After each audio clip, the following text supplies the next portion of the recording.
जय हिंद दोस्तों, मैं विकास सिंह आपका स्वागत करता हूं आपके अपने परिवार गुरुजीवाद विद कॉम्पिटिटिव में। दोस्तों आज मैं आप लोगों के बीच बाल मनोविज्ञान का एक टॉपिक लेके प्रस्तुत हूं जो कि अधिगम से संबंधित है। दोस्तों चलिए बिना देर किए हुए हम चलते हैं। दोस्तों आज के टॉपिक में हम डिस्कस करेंगे कि किस सिद्धांत को किसने दिया, किस सिद्धांत को जिसने दिया है वह किस पे प्रयोग किया और उन सिद्धांतों को किस किस नाम से जाना जाता है। दोस्तों इसको हम देखेंगे। दोस्तों चलिए दोस्तों हम सबसे पहले देखते हैं प्रयास व त्रुटि का सिद्धांत।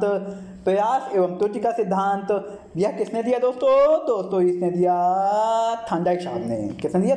थॉर्नडाइक साहब ने दिया। उद्दीपक अनुक्रिया, सहसंबंधवाद या बंध सिद्धांत या एसआर थ्योरी। दोस्तों इसको किस नाम से भी जानते हैं दोस्तों?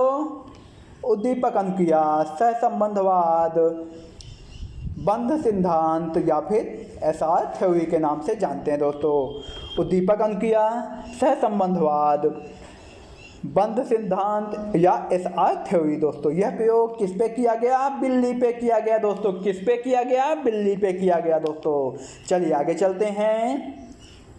दूसरा सिद्धांत है दोस्तों क्रिया प्रसूत सिद्धांत। किसने दिया? स्किनर साहब ने दिया। क्रिया प्रसूत सिद्धांत किसने दिया? स्किनर साहब ने दिया।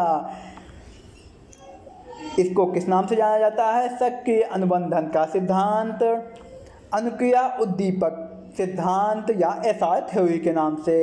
सक्रिय अनुबंधन सिद्धांत, अनुक्रिया उद्दीपक सिद्धांत या एसआर थ्योरी के नाम से। दोस्तों किस पे किया गया ये प्रयोग? चूहे और कबूतर पे किया गया। चूहे और कबूतर पे किया गया। ठीक है, सबसे ज़्यादा किसका फेमस रहा? चूहे का। दोस्तों ठीक है, प्रयोग दोनों पे किया गया, कबूतर और चूहे दोनों पे। चलिए आगे चलते हैं। तीसरा नियम है पावलोव साहब का, उसे हम शास्त्रीय अनुबंधन सिद्धांत के नाम से जानते हैं। किसने दिया? पावलोव साहब ने दिया। किसने दिया? पावलोव साहब ने। इसको हम क्या कहते हैं? प्राचीन सिद्धांत अनुकूलित, प्राचीन सिद्धांत या अनुकूलित अनुक्रिया सिद्धांत या फिर अनानुबंधित अनुक्रिया सिद्धांत। दोस्तों इसको किस नाम से जानते हैं? प्राचीन सिद्धांत के नाम से जानते हैं या अनुकूलित अनुक्रिया सिद्धांत के नाम से जानते हैं या फिर अनानुबंधित अनुक्रिया सिद्धांत के नाम से जानते हैं। ये प्रयोग किस पे किया गया? यह प्रयोग कुत्ते पे किया गया है। दोस्तों ठीक है, किस पे किया गया? कुत्ते पे। चलिए आगे चलते हैं। अगला क्वेश्चन है, अगला जो सिद्धांत है दोस्तों अंतर्दृष्टि का अगला सिद्धांत है दोस्तों जो वह है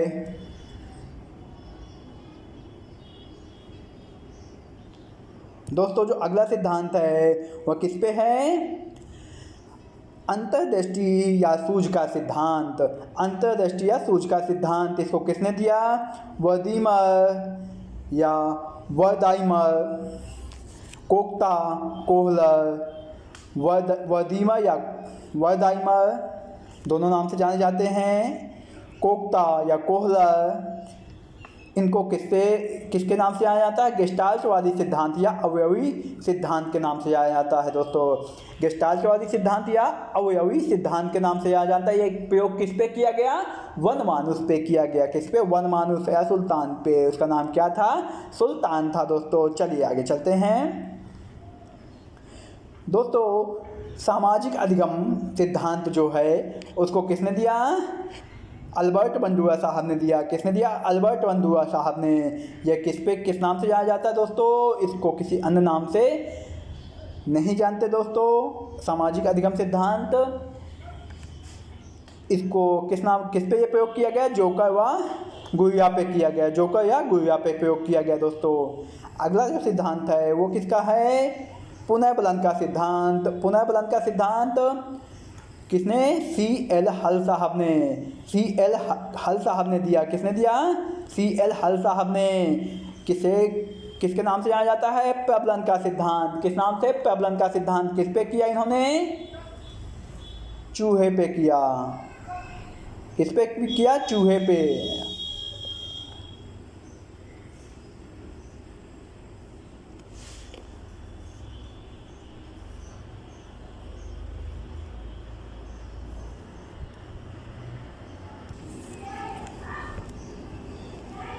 अगला सिद्धांत है दोस्तों उद्देश्यवादी अधिगम सिद्धांत किसने दिया? टालमैन साहब ने। उद्देश्यवादी अधिगम सिद्धांत किसने दिया दोस्तों? इसको टालमैन साहब ने दिया। किसने दिया? टालमैन साहब ने। इसको किस नाम से जानते हैं? संकेतवादी अधिगम सिद्धांत। संकेतवादी अधिगम सिद्धांत किस पे किया गया? चूहे व बंदर पे। किस पे किया गया? चूहे व बंदर पे। अगला सिद्धांत दोस्तों 8वां सिद्धांत जिसे हम कह सकते हैं प्रतिस्थापन्यता का सिद्धांत। प्रतिस्थापन्यता का सिद्धांत किसने दिया? गुथरी साहब ने। स्थापन्यता का सिद्धांत के नाम से भी जाना जाता है इसे। प्रतिस्थापन्यता का सिद्धांत गुथरी साहब ने दिया और किस नाम से जाना जाता है? स्थापन्यता का सिद्धांत दोस्तों। चलिए आगे चलते हैं। अगला सिद्धांत है वातावरणीय सिद्धांत। इसको किसने दिया? कोर्ट लेनिन साहब ने। इसको किसने दिया? कोर्ट लेनिन साहब ने। ठीक है दोस्तों, आगे चलते हैं। अनुकरण का सिद्धांत। अंतिम सिद्धांत है अनुकरण का सिद्धांत दोस्तों। ठीक है, ये आपके 10 सिद्धांत है दोस्तों। कुछ सिद्धांतों के बारे में नहीं मालूम है कि उनको किस नाम से जाना जाता है और किस पे प्रयोग किए गए दोस्तों। ठीक है, तो उसको यहाँ पे नोटिफाइड नहीं किया गया है। चलिए आगे चलते हैं दोस्तों। आगे हम बात करते हैं क्लासिकल अनुबंधन सिद्धांत अर्थात या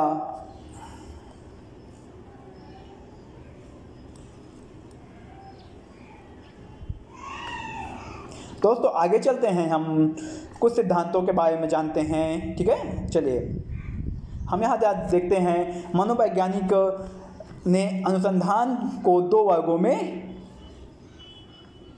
मनोवैज्ञानिक ने अनुबंधन को 2 वर्गों में भी बांटा है दोस्तों। अनुबंधन को कितने वर्गों में बांटा है? 2 वर्गों में। कौन कौन से? पहला है आपका क्लासिकल अनुबंधन सिद्धांत, 2 वर्गों में बांटा है जिसे। उसमें पहला है क्लासिकल अनुबंधन सिद्धांत जिसे किसने दिया?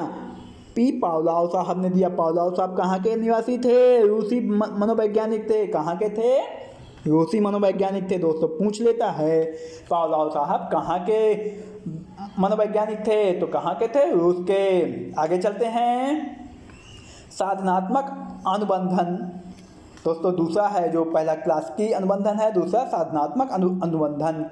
उसमें किसका नाम आता है? थार्नडाइक और बी.एफ. स्किनर साहब का। किसका नाम आता है? थार्नडाइक और बी.एफ. स्किनर साहब का। दोस्तों यहाँ से एक क्वेश्चन कभी कभी पूछ लेता है। ठीक है, क्लासिकल अनुबंधन सिद्धांत से संबंधित कौन है या फिर साधनात्मक अनुबंधन सिद्धांत से संबंधित कौन है दोस्तों। ठीक है दोस्तों, अब हम चलते हैं दोस्तों स्किनर साहब के सिद्धांत को डिस्कस करते हैं यहाँ पे। ठीक है, बिना देर किए हुए हम स्किनर साहब के सिद्धांत को देखते हैं। स्किनर साहब के सिद्धांत को हम क्रियाप्रसूत अनुबंधन सिद्धांत के नाम से भी जानते हैं। किस नाम से? क्रियाप्रसूत अनुबंधन सिद्धांत। ठीक है, इनका पूरा नाम बी.एफ. स्किनर है। यह एक अमेरिकी वैज्ञानिक हैं। कहाँ के हैं? अमेरिकी वैज्ञानिक हैं। इन्होंने अपना प्रयोग किस पे किया? चूहे पे किया।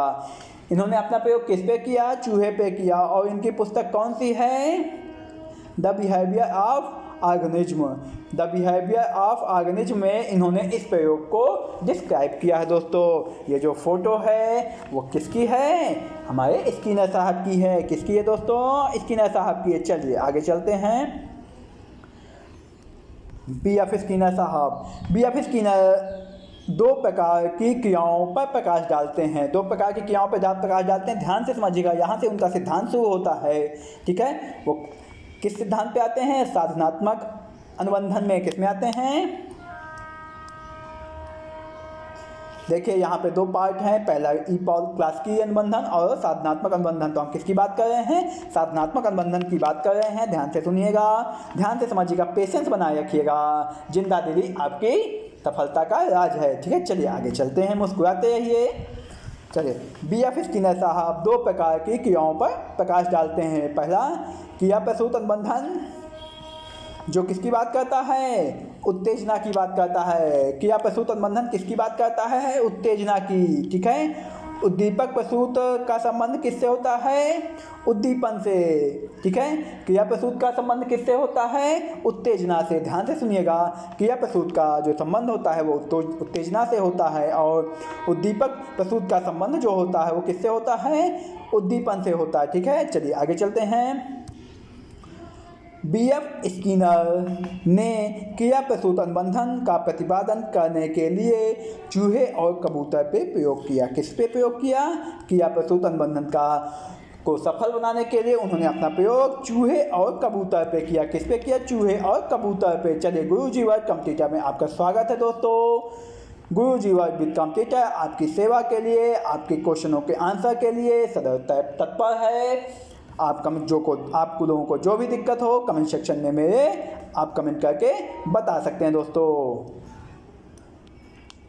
दोस्तों इस लेक्चर में इतना ही। ज़्यादा लंबा सेक्शन मैं नहीं लूँगा, अपनी बारी को यहीं पे विराम दूंगा दोस्तों। गुरुजी वर्ड आपकी सेवा में सदैव तत्पर है दोस्तों। नेक्स्ट लेक्चर में आपके इन्हीं के जो स्किनर साहब हैं इनके हम प्रयोग की बात करेंगे। चलिए अब इस टॉपिक को यहीं पे ख़त्म करते हैं दोस्तों। जय हिंद दोस्तों। आपका उज्जवल भविष्य की मैं कामना करता हूँ। इसी के साथ अपनी बारी को विराम देता हूँ। जय हिंद दोस्तों।